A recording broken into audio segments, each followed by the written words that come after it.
नमस्कार, मैं हूं संजय शर्मा। आप देख रहे हैं 4 PM न्यूज नेटवर्क। आज मैं बात करूंगा भारतीय जनता पार्टी के स्थापना दिवस की।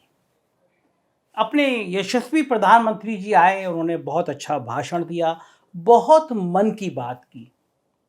प्रधानमंत्री जी बोलते अच्छा हैं, हमेशा अच्छा बोलते हैं, बातें भी अच्छी अच्छी करते हैं। लेकिन इस देश के जनमानस का क्या करूं, जो कहता है कि प्रधानमंत्री जी बोलते तो हैं, बातें पूरी नहीं होती। मैं आज बताऊंगा आपको कि साहेब की भाजपा कैसे शुरू हुई, कहां से शुरू हुई और साहेब और उनकी टीम भाजपा को कहां तक ले आई है और क्या परिणाम होगा इस वाली भाजपा का। मैं आपसे संवाद शुरू करूं उससे पहले एक छोटी सी रिक्वेस्ट। आप जानते हैं कि हम गोदी मीडिया ना हैं और ना हो सकते हैं। सिस्टम को चलाने के लिए आपका थोड़ा सा सहयोग चाहिए। इस वीडियो के सब्सक्रिप्शन में जाएंगे, एक मेंबरशिप का फॉर्म है। मेरा अखबार है लखनऊ से 4 PM। अगर आप मेंबरशिप लेंगे तो अखबार और मेरे यूट्यूब के चैनल तो बाकी सारी सुविधाएं आपको मिलती रहेंगी।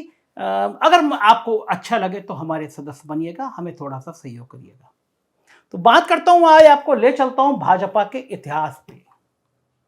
तारीख थी 4 अप्रैल 1980। 4 अप्रैल 1980।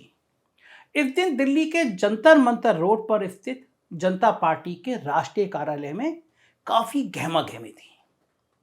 बाहर बहुत सारे पत्रकार जमा थे, क्योंकि कार्यालय के अंदर अध्यक्ष जी चंद्रशेखर को आज भी समाजवादी धारा के जो लोग हैं वो अध्यक्ष ही कहकर पुकारते हैं। तो अध्यक्ष जी पार्टी के संसदीय बोर्ड की एक महत्वपूर्ण बैठक की अध्यक्षता कर रहे थे। सुबह 10 बजे से दोपहर का वक्त आ गया था। तभी पार्टी की युवा नेत्री सुषमा स्वराज पत्रकारों के सामने आई। उनके हाथ में कुछ डॉक्यूमेंट्स थे।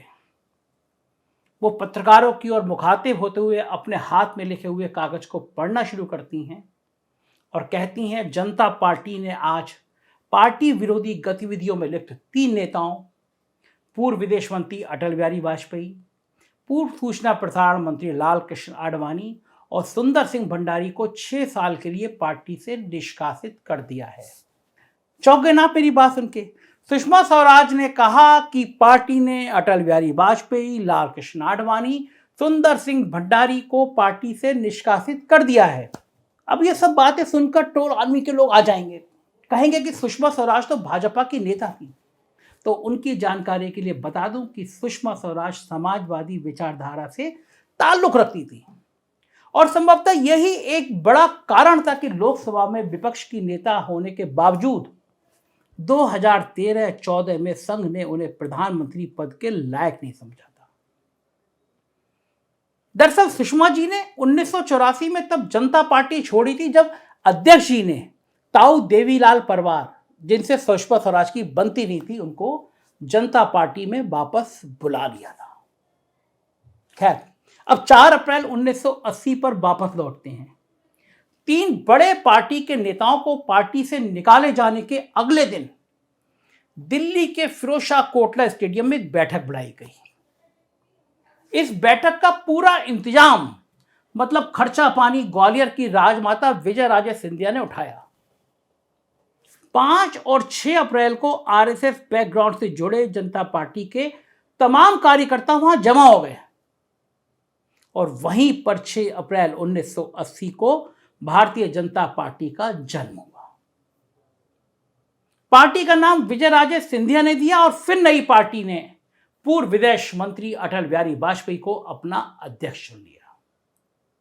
अध्यक्ष बनने के बाद उदारवादी अटल बिहारी वाजपेयी ने इस बात का पूरा ख्याल रखा कि नई पार्टी पर सांप्रदायिक होने का ठप्पा ना लग जाए, क्योंकि उनकी नई पार्टी तो उस पुराने जनसंघ की ही नई बोतल में पुरानी शराब की तरह थी, जिसे 1977 में जनता पार्टी में विलय कर दिया गया था।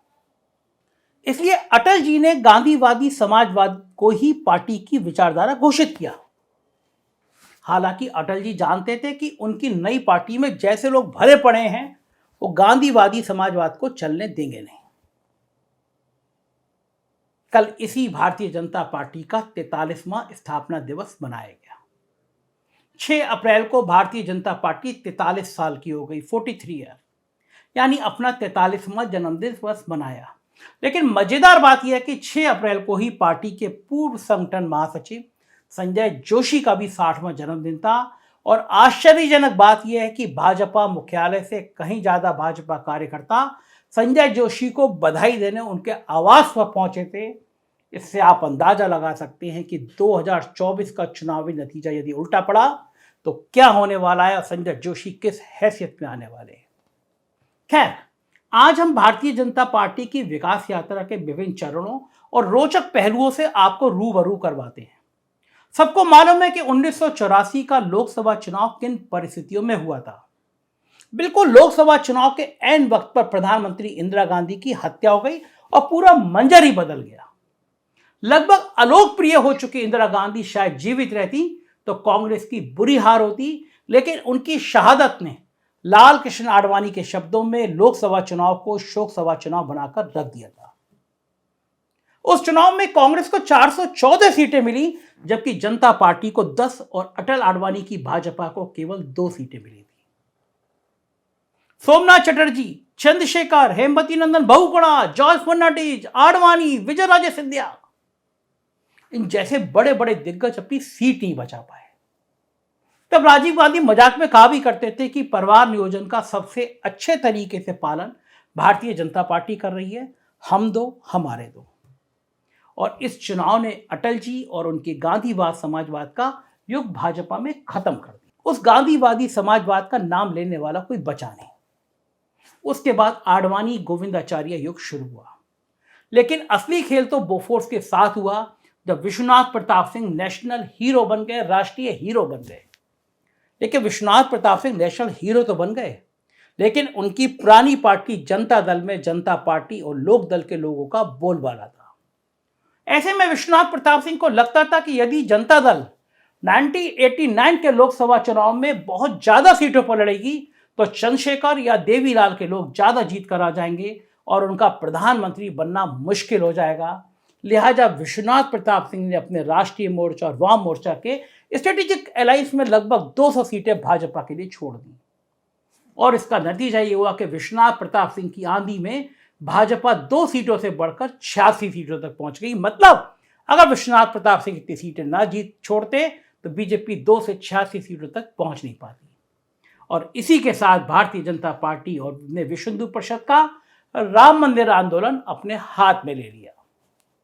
फिर आप सबको पता है कि मंडल और कमंडल के चक्कर में विश्वनाथ प्रताप सिंह की सरकार कुर्बान हो गई और चंद्रशेखर प्रधानमंत्री हो गए।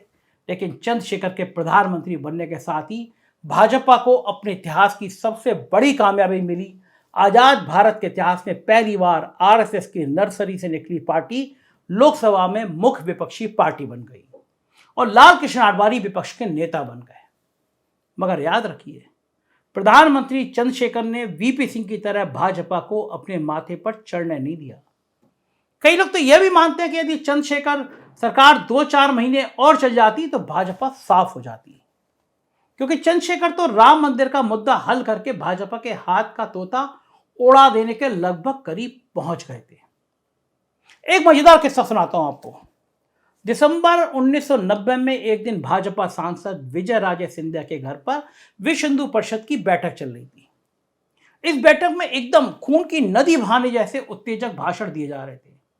जब प्रधानमंत्री चंद्रशेखर को इसकी जानकारी मिली तो उन्होंने अपने ड्राइवर को कहकर अपनी गाड़ी विजयराजे सिंधिया के बंगले की तरफ मोड़ दी और वहां पंडाल में चुपचाप पीछे जाकर बैठ गए और सारी बातें सुनने लगे।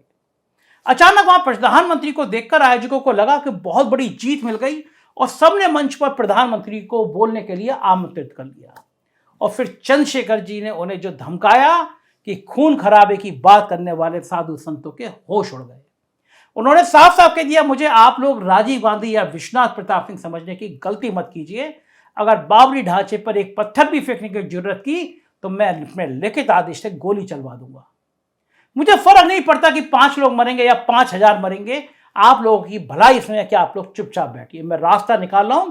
बिल्कुल इसी तरह की बात उन्होंने बाबरी मस्जिद एक्शन कमेटी के लोगों को बुलाकर कही कि आप लोग चुपचाप बैठो, मैं इसका सॉल्यूशन निकाल रहा हूं। दोनों पक्ष शांत हो गए। इसके बाद नरसिंहा राव का दौर आया और इस दौर में भाजपा के चरमोत्कर्ष का असली दौर शुरू हुआ। बाबरी मस्जिद गिरा दी गई, आडवाणी हवाला कांड में फंसा दिए गए और एक बार फिर वाजपेयी युग में पार्टी युग शुरू हो गया। फिर जनता दल भी बिखर गया और वाजपेयी को जॉर्ज फर्नांडिस के रूप में एक विश्व साथी मिल गए।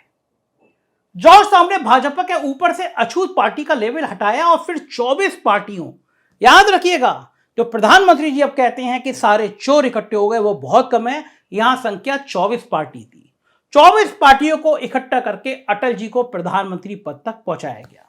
इंडिया शाइनिंग शुरू हो गई, लेकिन 2004 में इंडिया शाइनिंग के बावजूद सत्ता फिसल गई और फिर 10 साल बाद नरेंद्र मोदी के रूप में, जिनकी जाति को केशुबाई के दौर में पिछड़ा वर्ग में शामिल किया गया, भाजपा ने मंडल और कमंडल का कॉकटेल तैयार किया और इस कॉकटेल के सहारे एक ऐसी भाजपा तैयार हुई जिसमें अब साहेबी पार्टी, साहेबी विचारधारा, साहेबी अर्थशास्त्री, साहेबी समाजशास्त्री, साहेबी विदेश नीति की ज्ञाता, यानी सब कुछ साहेबी हैं। अब संघ भी पिछलग्गू की भूमिका में है। ऐसी भाजपा किधर जाएगी किसी को नहीं पता।